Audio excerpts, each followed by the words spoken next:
sick of all this cold and rainy weather that we've been having, like a lot of us? Well, you're not alone. The weather has been keeping farmers out of their fields, shortening their growing season and putting their yields at risk.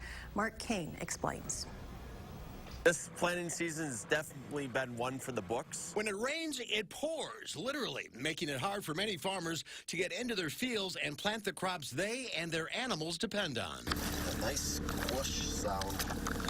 We're still behind by a couple weeks. Currently, we are lucky to have all our alfalfa in, though it got snowed on twice. We have all our soybeans in during that 4-day window where it was sunny and beautiful.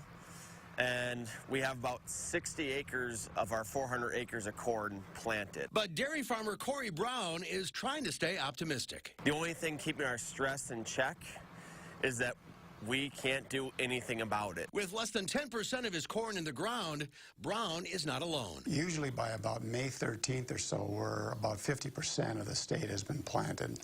And we're not anywhere near that. Agronomist Joe Lauer says if the conditions are right, with all hands on deck, Wisconsin farmers can collectively plant 1.5 million acres of corn in a single week.